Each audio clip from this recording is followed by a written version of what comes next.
Cristiane Leandro, ela é membro e pregadora da Igreja Adventista do Sétimo Dia. Ela conta que não queria que acontecesse dessa forma. Em plena véspera do seu casamento, o seu pai adoeceu.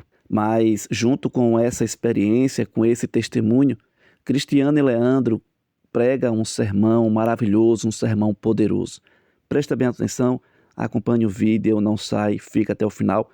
E o link da mensagem completa vai estar aqui na descrição. Que Deus te abençoe.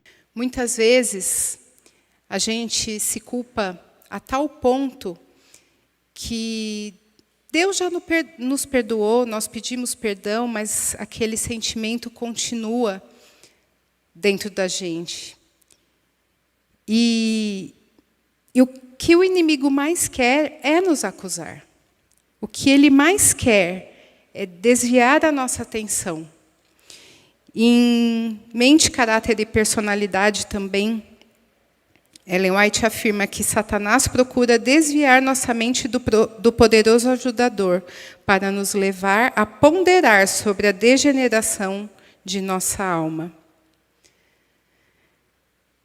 Você quer viver algo novo? Você precisa viver algo novo. Não permita que esse sentimento de culpa tome o lugar no seu coração, na sua mente, nos seus pensamentos. Não permita que isso seja o centro da sua vida. Permita que Deus faça algo novo em sua vida. A Bíblia tem promessas maravilhosas com relação a isso. E, mais uma vez, eu falo, é fácil, às vezes, de falar e de ler, mas é difícil pôr em prática. É por isso que nós precisamos, antes de ler, antes de falar, pedir para Deus abrir o nosso coração e nos ajudar. Em Miqueias 7,19, Deus lança nossos pecados nas profundezas do mar. Isso indica que nossos erros são perdoados e esquecidos. Se Deus, que é nosso Pai, nosso Criador, lança os nossos pecados no fundo do mar, por que nós insistimos em nos culpar? Por que nós insistimos em não aceitar o perdão? Apocalipse 21:5 diz, Deus afirma que é capaz de fazer novas todas as coisas. Muitas vezes pode parecer difícil e até mesmo impossível viver com esse sentimento. Mas, queridos, se fosse impossível, Deus não deixaria para a gente essas promessas. Ele não deixaria para a gente profissionais que nos ajudam a lidar com esse sentimento. Realmente não é fácil. E muitas vezes Deus precisa nos chacoalhar. Mas, mais uma vez eu repito, nós precisamos nos colocar nas mãos de Deus. Levar as nossas preocupações para Deus. Às vezes você pode estar me assistindo e pensando assim, eu não sei nem orar, eu não sei nem falar com Deus. Fale com Deus como você fala com um amigo. Entra no seu quarto, fecha a porta e fala, Deus, eu não sei orar. O que eu sei é isso que eu estou sentindo. E fale isso para Deus. Ele é a melhor pessoa para nós abrirmos o nosso coração. Não deixe que essa autoacusação te leve para longe dele. E mesmo que você se sinta o maior pecador, eu te digo que o maior pecador é aquele que mais carece de Deus.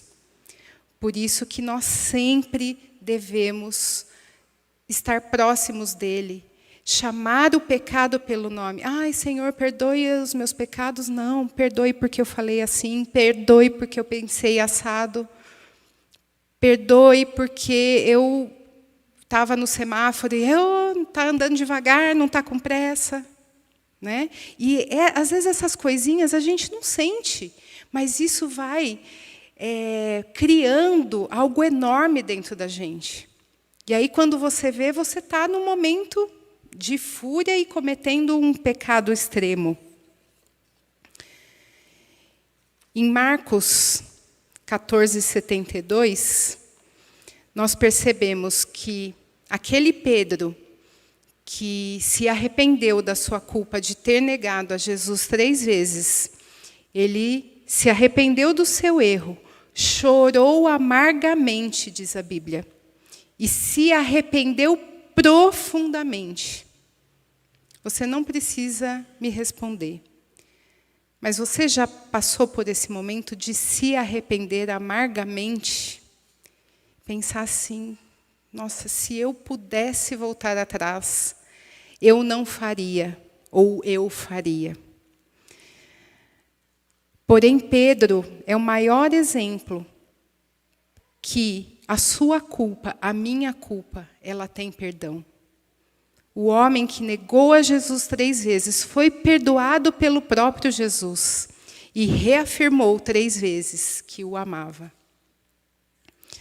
Assim como Pedro, você pode superar e crescer a partir das suas experiências. Gerar um testemunho dói. Ninguém vem aqui contar um testemunho e falar, ai, gente, eu tenho uma coisa super bacana. Quando você vem contar um testemunho é porque você passou por uma dor muito grande e hoje você superou. É por isso que em Romanos 8:1 diz assim, agora, pois, já não existe nenhuma condenação para os que estão em Cristo Jesus. Quando nós fomos nos casar, uma semana antes do nosso casamento, o meu pai teve um AVC, um derrame. E a gente foi conversar com os médicos, a situação era bem crítica, e uma semana antes do casamento. E falei com o médico, ele falou, olha, Cris, ele pode sair dessa situação, ele pode não sair, pode sair daqui uma semana, pode sair daqui um mês, não tem uma previsão. E aí conversei com o Newton, com a minha mãe, com as minhas irmãs, e falei, gente, eu não sei o que eu faço. Não sei se eu adio o casamento, não sei se eu caso, eu não sei. Era um momento que ele estava esperando muito, casar a primeira filha, entrar com a primeira filha. E então minha tia conversou comigo e falou assim, Cris, você não deve adiar. Porque se essa situação se estender por 1 ano, vai, casa, e um dia você vai poder explicar para ele o que aconteceu. E no dia do nosso casamento, meu pai teve alta.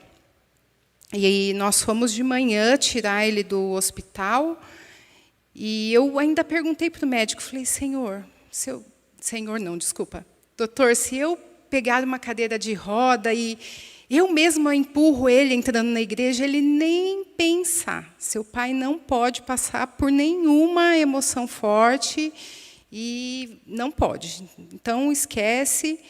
Eu falei, mas ele sabe o que está acontecendo? Se eu falar para ele? Ele falou assim, não tem como saber, mas certeza que ele não pode entrar no casamento. Então, eu orei, nós oramos e nos casamos. E eu entrei sozinha, porque meu pai estava vivo. Eu não queria que ninguém substituísse meu pai.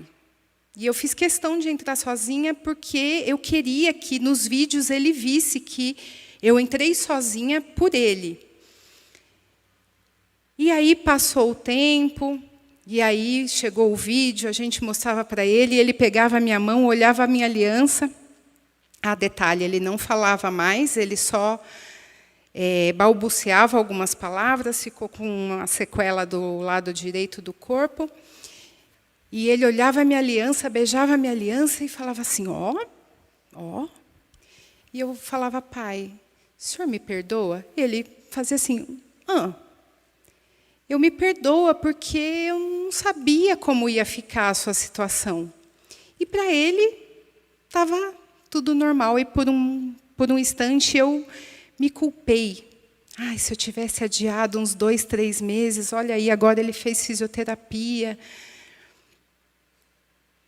Mas depois eu entendi que Deus tem um plano para cada coisa. Deus tem um plano para cada pessoa.